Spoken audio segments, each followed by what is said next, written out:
Hi, my name is Thessaly, and this is the story of how a grand piano, a room full of strangers, and one impossible piece of music finally set me free. Not in the way you'd expect, not by applause, not by redemption, and definitely not by reconciliation. It started with humiliation, it ended with silence, the kind that cuts deeper than screams. The ballroom was a cathedral of crystal and champagne. Chandeliers dangled like frozen fireworks, the light refracting off silverware and sequined gowns. The scent of caviar and imported orchids hung heavy in the air. Everyone was dressed like they were auditioning for a spot in Vanity Fair. I stood near the farthest wall, invisible by design. Cassandra, my sister, had made sure of that. Cassandra Vale, the beloved, the beautiful, the blinding.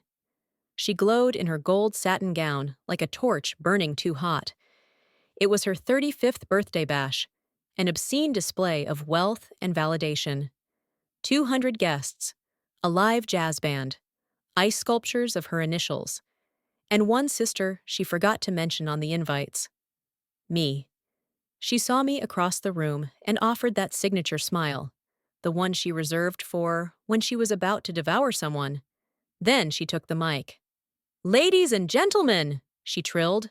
Her voice cut through the music, the chatter, the carefully curated perfection of the night. "Before we toast to another fabulous year of me," she laughed. Everyone did. "I think it's time we had some entertainment." She turned, eyes locking on mine. A loaded pause. "My little sister Thessaly is here tonight," she said sweetly. "Most of you probably don't know this, but she used to study music. Piano, wasn't it?" Her tone dripped with mock innocence. A few heads turned toward me, polite curiosity flickering in their expressions. "Thess," she said, beckoning. "Why don't you treat us to a performance, for old time's sake?" My blood turned cold. I could feel every eye shift to me. Even the waitstaff paused. I started, voice caught in my throat. "Oh, I have the perfect piece." Cassandra clapped her hands. "La Campanella! You remember that one, don't you? You used to play it over and over again until Dad made you stop." A few people chuckled. I felt my chest tighten. She knew exactly what she was doing. La Campanella wasn't just hard. It was brutal. Technically vicious. Emotionally demanding. It wasn't something you just play at a party. It was a monster of a piece, and she knew damn well I hadn't touched a piano in years. I swallowed hard. I should have said no, should have walked out. But I didn't. I stood. My heels clicked too loud against the marble floor. My breath shook. My palms were slick with sweat. The distance from my chair to the piano stretched like a runway of shame. As I reached the bench, I heard a voice whisper behind me. "Is she seriously going to try? This is going to be painful." Another guest chuckled. "Her sister's setting her up. Watch." I sat down, staring at the polished black keys. The same ones I used to dream about, the same ones I once thought would save me. The room hushed. I could feel Cassandra's satisfaction from across the ballroom. I could also feel something else bubbling just under the surface. Anger? No. Older than that. Heavier. It was the same feeling I had when she lied about my audition tape in high school, when she slept with Aaron, my first love, just to prove she could, when she told my mother I'd cheated on an exam to get my scholarship revoked. That feeling had a name. Enough. I placed my hands on the keys, and I began to play. The first note rang out like a drop of water in a canyon. Light, trembling, unsure. But it found its footing. Then came the next. And the next. Fingers moving on their own, memory rising like a tide. The opening run swept out across the room, nimble and dangerous. By the time I hit the first cascading series of arpeggios, the chatter had stopped. Even the clink of glassware died. It was just me and Liszt. I wasn't playing anymore. I was bleeding. Every note was a scar reopening. Every trill, a truth I'd buried. My body knew this piece. My soul had never forgotten it. I saw Cassandra's face mid-performance, tight-jawed, still smiling, but her eyes had gone dark. She didn't expect this. She never expected me to rise. When I reached the final run, my fingers a blur, my chest on fire, I let the last note echo. It lingered like breath after a sob. Then nothing. The room didn't erupt in applause, not at first. There was a beat of stunned, almost reverent silence. Then clapping, slow at first. Then a ripple, then a wave. But I wasn't listening. I stood, nodded slightly, and walked back to my corner. Cassandra tried to laugh it off. "Well, that was unexpected," she said, forcing cheer. "Guess some of us still have it in us, huh?" But nobody was listening to her anymore. They were still watching me. An hour later, I stood alone on the balcony, away from the noise, the fake smiles, the sudden curiosity of people who'd ignored me for years. I watched the city lights blink in the distance. Someone approached behind me, light footsteps, cautious. "You really played the hell out of that piano," said a voice. I turned to see a woman I didn't know, in a navy blue dress, glass of white wine in hand. "Your sister looked like she swallowed her own tiara." I gave a dry laugh. "Thanks. No, seriously, that was wild. I think everyone felt it." I didn't reply. She hesitated. "You okay?" I looked at her, surprised by the question. "I think so," I said. "I didn't plan on any of this." "Well, you owned it, even if it wasn't planned." She left me with a nod. I turned back to the city, colder now. What she didn't know, what none of them knew, was that this wasn't just some impromptu performance. This was a declaration, a reckoning. And the performance? It wasn't for them. It was for me. Some of us are survivors, even in silence. Ever felt that? 2 days after the party, my name was still clinging to trending hashtags like stubborn perfume. The viral clip had hit nearly 1 million views overnight. Comments ranged from stunned admiration to shameless speculation. Who is she? Why did Cassandra set her up like that? Where's this girl been hiding? I wasn't hiding. I'd been erased. That's the part no one talks about. What it means to be quietly erased from a family without anyone having to say the words. There's no ceremony, no official severing. It's just an absence that starts as a whisper and ends as your identity. I thought I was prepared for it to surface again, but the past never arrives gently. It shoves. The call came from my mother the morning after the party. I almost didn't answer.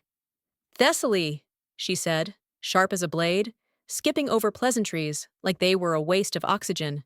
"What exactly was that performance?" I blinked. "You watched it?" She scoffed. "Of course I did. The entire office did. One of the interns pulled it up like it was some TikTok joke. Imagine my surprise, seeing you up there, performing like some tortured prodigy." Her words stung in that familiar, seasoned way. Polished, practiced. "It wasn't planned," I said. "Cassandra called me up. I didn't have a choice." "She was being generous," she snapped. "You humiliated her." My breath hitched. I stared at the ceiling, waiting for that rush of numbness I'd perfected over the years to take over. "She humiliated me, Mom. She set me up." A long pause. "She meant it as a gift." "A gift? Making me play La Campanella unprepared in front of 200 strangers?" "She was giving you a moment," she said coldly. "You just had to twist it, like always." Twist it. That was my mother's favorite accusation. The irony being, she and Cassandra spun truth into narrative daily. I'd merely survived it. "I have to go," I said. "You always do," she muttered, and hung up. That call haunted me all day. It unearthed things I hadn't allowed myself to feel in years. I had spent so long internalizing the belief that I was broken, bitter, ungrateful, that I never stopped to consider how calculated their cruelty really was. I opened my laptop. It still had the folder labeled Conservatory, untouched since I left college. I clicked it open, scores, notes, recordings. A single Word doc titled Scholarship Essay, Final. I opened it and read my own words from nearly a decade ago. Music isn't about being heard. It's about saying what you couldn't say in any other language. It's the moment before you break, stretched across notes like a heartbeat. I closed the file and sat there, stunned by the ghost of myself. Then I opened another folder, one I hadn't dared in years. Cassandra. Incidents. It was petty once. A catalog of grievances. A teenage act of rebellion, documenting every way my sister twisted the world against me. I read, Oct. 9, 2011. Cassandra borrowed my composition journal, found it in the trash 2 weeks later. Feb. 22, 2012. She told Mom I was cheating on my tests, lost my scholarship interview because of it. March 2013. Cassandra leaked my student film draft and told the conservatory it was plagiarized. Back then, I told myself it was paranoia, but looking at it now, each entry felt like a breadcrumb in a forest of gaslight. And at the center of it all, my mother, silent, complicit. No, worse, encouraging. That night, I couldn't sleep. My fingers itched. I pulled out my old keyboard from the closet, dust coating the ivory like forgotten promises. I didn't play La Campanila. I played something else. Something raw. Something that didn't have a name yet. At 2:14 a.m., I stopped and hit record. I uploaded it anonymously to a small composition community under the pseudonym TV. Just a few lines of text. A melody for the silenced, for the ones who swallowed too much for too long. The next morning, I got a message. From a user named Sable Saint. It read, "This made me cry. Who are you?" And beneath that, another. "We want you to submit this to the Young Composers Competition. Deadlines in 3 days." I stared at the screen. Me. A competition. I hadn't touched my art in nearly a decade. I'd traded it for survival. Still, I clicked the link, and I entered. I didn't tell anyone. Cassandra had always been the performer. I was the footnote, the girl behind the curtain. But for once, I wanted to see what happened if I stepped out before anyone could pull it back shut. 2 days later, my email pinged. "Congratulations! Your piece Glassweight has been selected for round 2. I stared at the screen like it had been written for someone else. That same day, a DM arrived. From a name I hadn't seen in years. Aaron. Yeah, that Aaron. My first real love. The one Cassandra had, how should I put it, borrowed from me in college and never returned. "I saw the video," he wrote, "and I recognized the way you played. No one ever played like that but you. I'm sorry, for a lot." I sat back. Another ghost knocking on the door. I didn't reply. Not yet. But the past was clearly awake. And it wasn't done with me. Sometimes ghosts don't haunt you. They wake you up. Ever had that moment? A week passed. The noise from the party had dulled to background static, but the aftershocks were still echoing through my life. People I hadn't spoken to in years were crawling out from the cobwebs of old social circles, leaving likes and fire emojis under the performance clip as if that somehow erased their silence. Even the media vultures, once obsessed with Cassandra's curated glow, were poking around, trying to turn the sister showdown into clickbait rivalry. But I wasn't playing that game. Not anymore. I focused on Glassweight, the piece I'd submitted anonymously to the Young Composers Competition. The second round required a full orchestral arrangement. I spent days immersed in it, rewriting, refining, pulling fragments of old heartbreaks and half-memories into something whole. Each note was a truth I'd never spoken. But while my music was finding clarity, my mind was fogged with something else. I hadn't replied to Aaron. His messages kept coming, each one a cautious tap on the wall between us. I know I have no right. I didn't know the full story back then. I was stupid. I believed her. I didn't answer. Not because I hated him, though part of me still burned at the memory, but because the truth was messier. His betrayal hadn't broken me. It had only confirmed what I already believed, that I wasn't worthy of being chosen. Now, I wasn't sure if I was ready to be seen. One afternoon, I received a notification that my piece had been featured on the competition's social feed. They'd posted an anonymous quote from my submission bio. "This piece is for anyone who was taught to lower their voice before they even learned how to speak." I stared at it for minutes. It wasn't just music anymore. It was declaration. The next morning, I got a DM from someone I never expected. Lana, one of Cassandra's ex-friends. Ex because in Cassandra's world, friendships were seasonal. "Hey, you probably don't want to hear from me, but I saw your piece.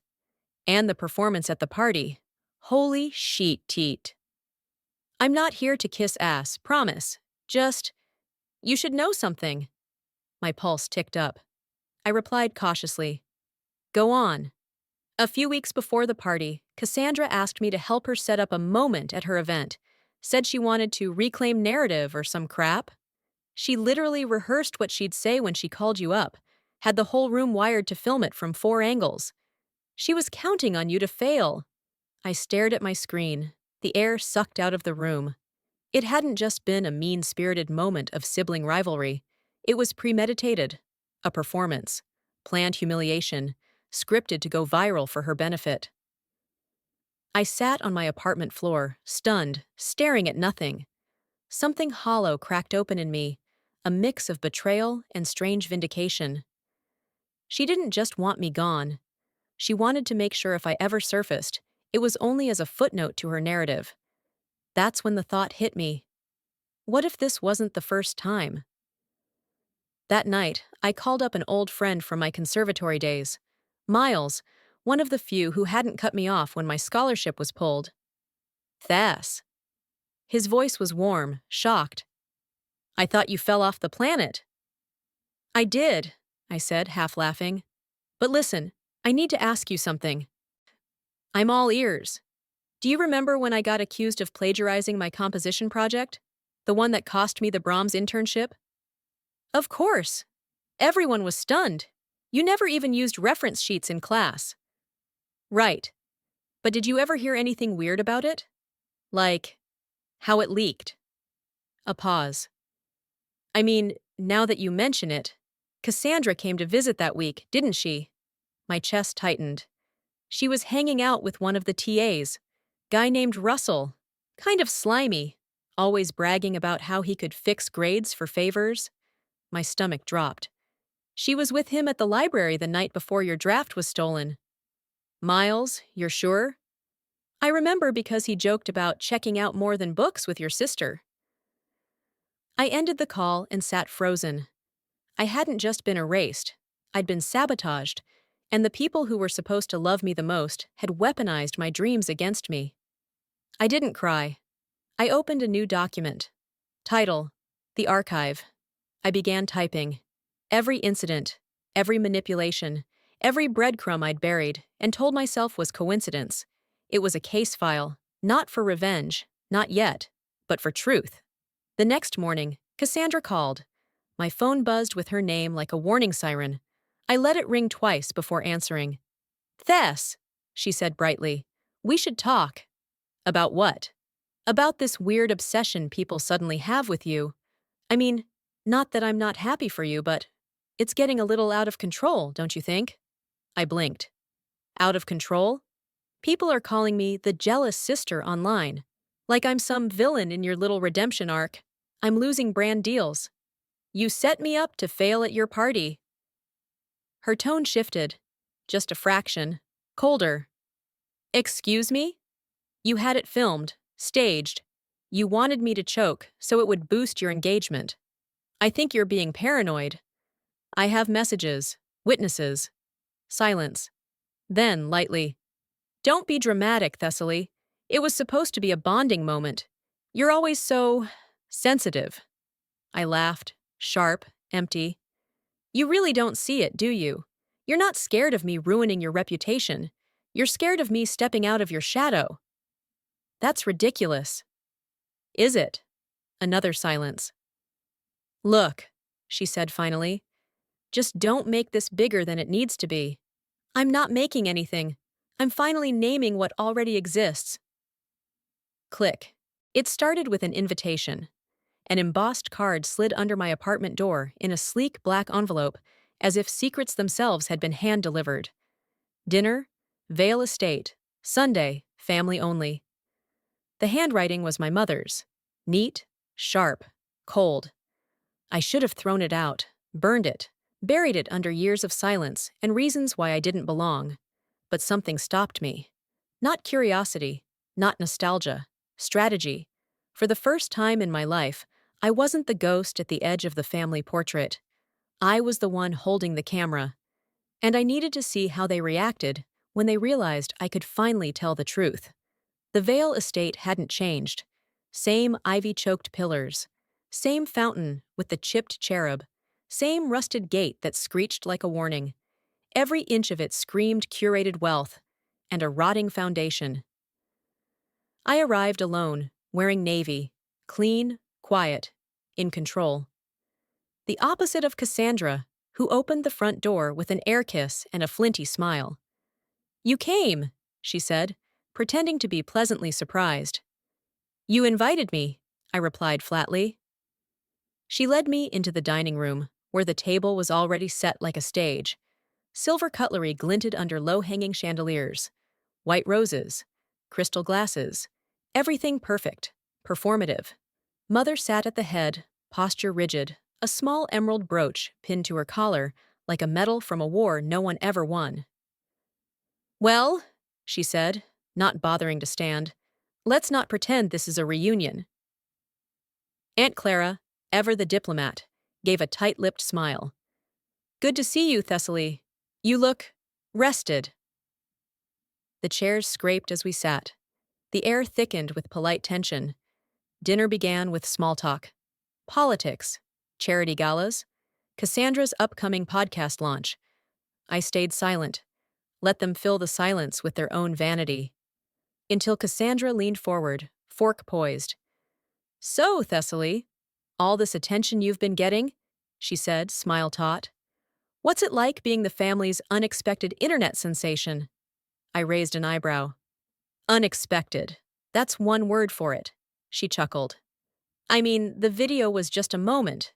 Beautiful, of course, but we all know how short attention spans are online." Aunt Clara nodded absently. "Fame is fickle, dear. Use it wisely." Mother dabbed her lips with a linen napkin. "It's not fame, it's noise. It'll pass." I tilted my head. "Interesting. I thought it was a gift." "Wasn't that what you said, Mother, after the party?" The air shifted. Cassandra's smile twitched. "You misheard," Mother said calmly. "Cassandra was giving you a platform." "To embarrass me?" I asked, voice sharper than intended. "Because I've seen the prep footage, the camera angles, the script." Cassandra's eyes narrowed. "What script?" "Let's show everyone what real talent looks like," I quoted. "Funny how you rehearsed that exact line." Mother's expression didn't change, but her fingers stiffened on the napkin. "Where did you hear that?" Cassandra asked. Tone edged now. I leaned back. "Don't worry, I'm not here to start a fight. I'm here to clarify that I'm not playing your version of me anymore." The room went still. Then Mother spoke. "You've always been dramatic, emotional. That's your real problem. You assign malice where there's only misunderstanding." "Misunderstanding?" My laugh was bitter. Was it a misunderstanding when Cassandra leaked my conservatory project? When she flirted with my scholarship advisor to sabotage me? Cassandra went pale. "You have no proof." "Don't I?" I pulled out my phone. Pressed play. Miles's voice came through clearly. "She was with him the night your draft disappeared. I remember because he said he was fixing grades for your sister." The table cracked in half emotionally. Cassandra stood up abruptly, napkin falling to the floor. "You're unbelievable." "No," I said quietly. "I'm finally believable." Mother's voice was a hiss. "How dare you bring this filth to our table?" "It's your table. I just brought the mirror." Silence fell like snowfall. Soft, cold, undeniable. Then, mother's voice. You will delete that recording, and you will not speak of this again. I looked at her, and for the first time in my life, I didn't feel afraid, or small, or unworthy. No, I said, I won't. Cassandra's eyes shimmered, not with tears, but rage. You're doing this for attention, she spat. I stood slowly. No, I'm doing this so I can breathe. I walked out, leaving the untouched dessert, the icy glares, and the twisted performance behind. As I stepped into the night, my lungs felt fuller than they had in years. This wasn't revenge. This was reclamation. Back at home, I opened my email. Subject: Finalist announcement. Young Composers National Showcase. I opened it with trembling fingers. Congratulations, Thessaly Vale. Your piece, Glassweight, has been selected as a top finalist. We will be inviting you to perform your composition live at the gala event in Los Angeles. Details to follow. I didn't cry. I smiled. Not because they saw me, but because I finally did. There was a particular kind of silence that followed the truth. It wasn't peace. It was the sound of tectonic plates shifting under your feet, just before everything you've known crumbles. The kind of silence that let you know nothing will be the same again. Not with them. And maybe not with yourself. After the dinner, I didn't hear from my mother. Or Cassandra. Not a text, not an email. Not even a passive-aggressive post directed at me. The silence was louder than any of their words had ever been. A week later, I packed. Not out of fear, not in flight, but in clarity. The lease on my apartment had 2 months left, but the walls felt smaller, the city duller. I needed clean air, literal and emotional. Colorado. The mountains. I booked a cabin I found on a local retreat site. Modest, 2 bedrooms, nestled in a town small enough that nobody had heard of Cassandra Vale or the viral video. That was the point. You're just going to leave? Miles asked over video chat, concern drawing his brows tight. I'm not disappearing, I said. I'm restarting. You don't have to isolate to heal. I'm not isolating, I'm untangling. He paused. Do you need help moving? No. This part I need to do alone. When I arrived in Colorado, snow still dusted the treetops. The air was thinner, colder, clean like honesty. The kind of cold that makes you earn your breath. The cabin was small but bright, with hardwood floors and a second-hand upright piano that had clearly lived through other people's heartbreaks before mine. It fit. The first morning I woke there, I didn't check my phone. I lit a fire, brewed coffee, sat by the window, and watched sunlight catch frost like a prism. And for the first time in a long time, I didn't feel like I owed anyone an explanation. 3 weeks passed in quiet rhythm. I wrote music. I launched a YouTube channel. Anonymous at first. Just my hands on the keys. No talking, no face, no backstory. A place for the kind of expression that needed no justification. People responded. Slowly at first. 100 views. Then 1,000. Then a comment. This feels like healing. And another. Who are you? This saved me today. I started speaking at the end of videos. Just a few words, nothing scripted. Not advice. Just honesty. Not for them. For me. Then came the email. Subject: Cassandra Vale, contract termination. I didn't know how it landed in my inbox. It wasn't sent to me directly, probably forwarded by a sympathetic former PR rep who remembered our last name all too well. The body read, effective immediately, we are suspending all promotional partnerships with Ms. Cassandra Vale. Due to emerging reports of manipulation and falsification regarding her recent family-centered content, we can no longer continue our brand association. Attached was a leaked statement from a former assistant. Cassandra staged multiple authentic family moments for social media, often at the expense of her sister, Thessaly, who was unaware of the full context. It ended with the phrase, I couldn't keep being part of someone else's trauma machine. I sat in silence, rereading those words. It wasn't joy I felt. It wasn't even justice.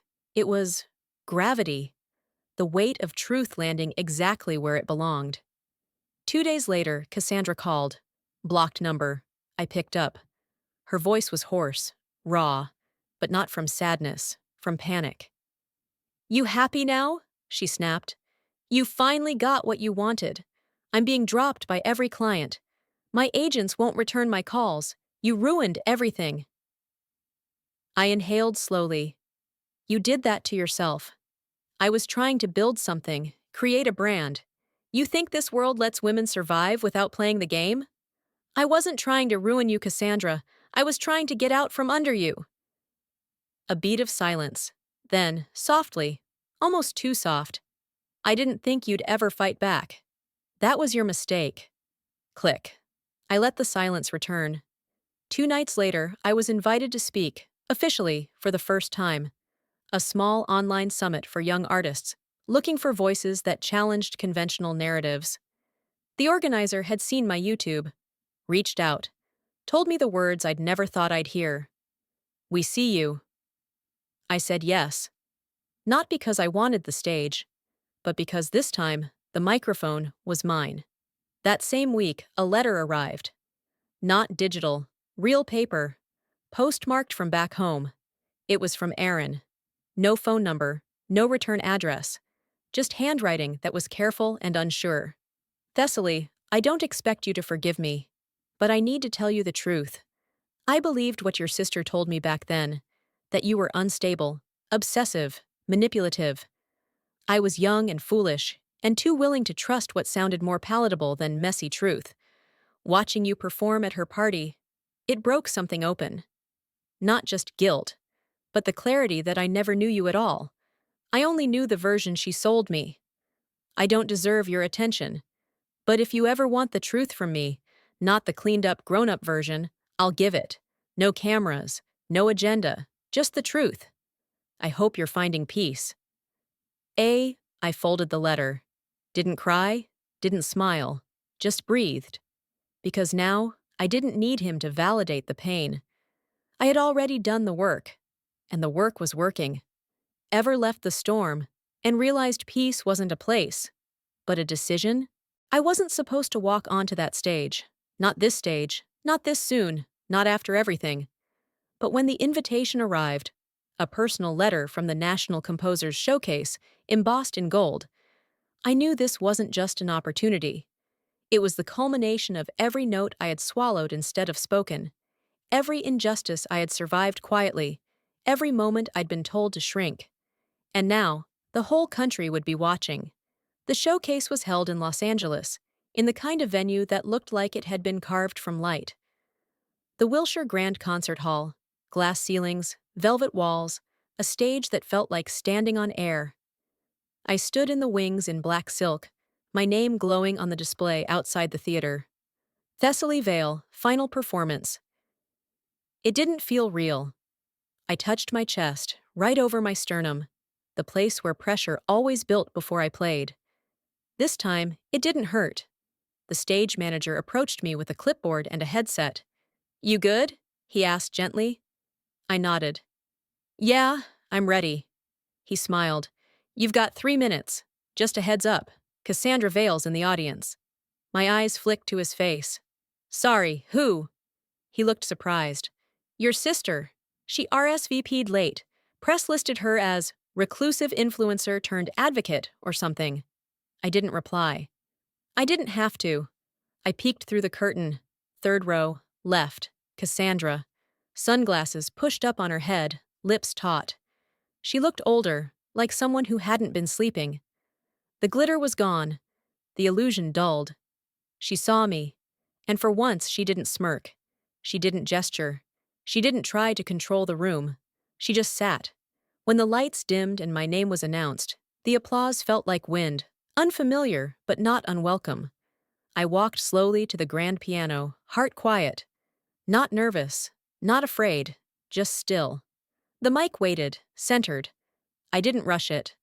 I sat, adjusted the bench, ran my fingers gently over the keys.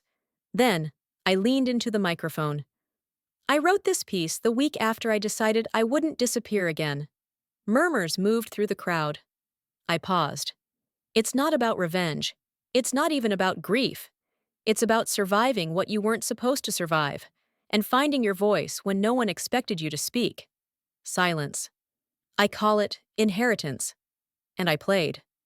The music wasn't pretty. It wasn't clean or tame or careful. It was full of sharp climbs and sudden pauses, staccato rage layered with long, aching chords. It surged. It cracked. It bent and bled. Halfway through, I heard someone sob. And I knew. This wasn't about me anymore. This was about everyone who had ever been told to stay quiet in a room that never asked if they wanted to speak. When the final note hung in the air, I didn't bow. I looked up, right at Cassandra. She looked back, and for the first time in our lives, she didn't look like she had something to say. She looked like she'd been spoken to. After the performance, I went backstage. The other finalists nodded at me with quiet respect. Some touched my shoulder. Others whispered, "You moved me." The judges hadn't announced anything yet. But I didn't need the title. I'd already won the thing that mattered. As I stepped outside for air, a familiar voice stopped me. "Tess!" I turned. Cassandra stood by the glass doors, arms folded. No entourage, no makeup, just her. "You were incredible," she said. I nodded. "Thank you." She hesitated. "I didn't come to ruin this. I swear. I needed to hear you." "And?" I asked. She looked down. "I don't know who I am without the story I built." "That's not my job to fix." "I know," she said, voice cracking. "But I wanted to say it, even if it's too late." I looked at her, really looked. There was regret. Not apology, not yet. But a crack in the mirror. I nodded once. "I'm glad you came. That's enough." She blinked, surprised. "You're not mad?" I was, for a long time. But now, I'm full. That made her laugh, a sad one. "You were always the deeper one. And you were always afraid I'd show it." I turned, walked toward the streetlights and soft hum of the night, and I didn't look back. Ever realized silence can be louder than applause? 3 weeks after the showcase, the letter sat on my desk, like it had been waiting years to be written. Not because it took me long to find the words, but because I wanted the weight of them to settle. It wasn't an angry letter, not a demand, not even a confrontation. It was a release.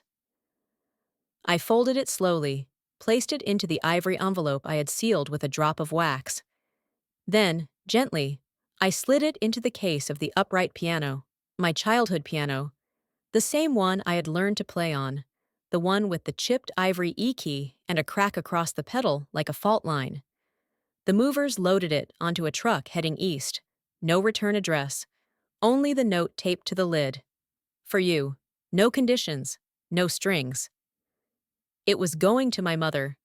There were no calls, no texts, no, "Why are you doing this?" Or, "Is this some kind of message?" Just silence. But that piano, she would know. She'd remember the night she made me stop playing.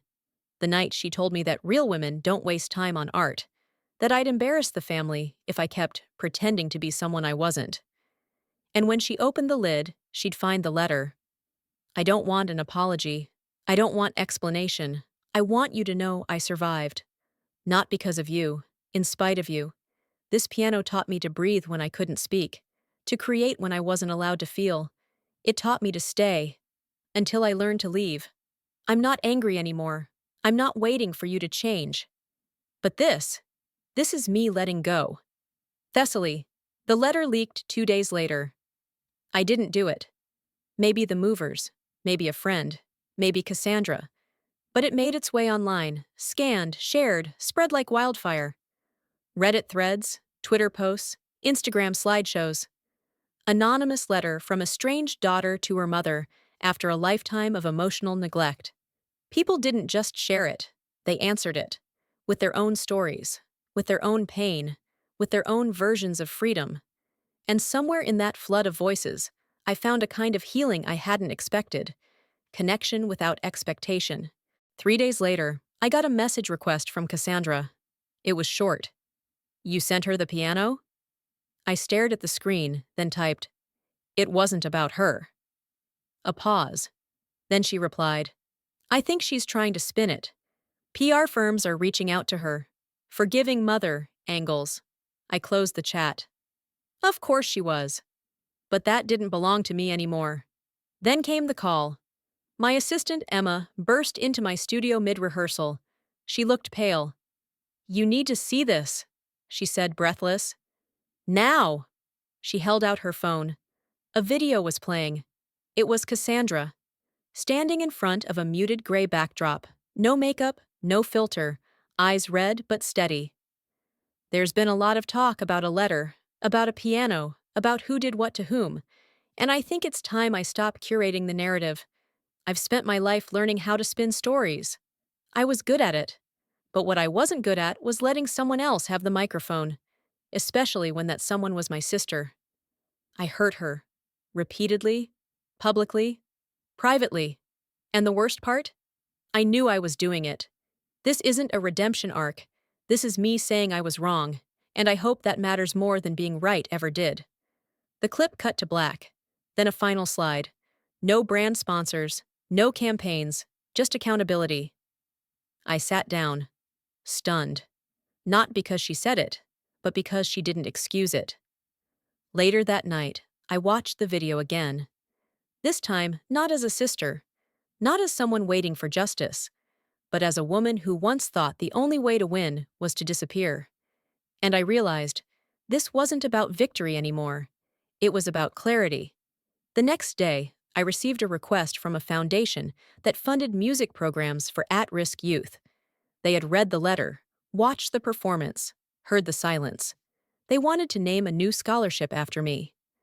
I almost declined, but then I thought of the girl who used to play scales at 2 a.m. just to drown out the silence of a home that never felt safe. I said yes. The first recipient of the Thessaly Vale Resilience Grant was a teenager named Nova. 17, queer, from a town that didn't know what to do with girls like her. She sent a video the day she received it. Thank you, she said, beaming, for not giving up, even when they wanted you quiet. I didn't cry, but I played. I wrote a new piece that night, for the kids who don't get letters, for the daughters who send back pianos instead of pain. Ever sent back something broken just to prove you didn't have to carry it anymore? The final concert wasn't about proving anything. It was a fundraiser. Quiet, intimate, no lights blinding, no headlines chasing, just music, just truth.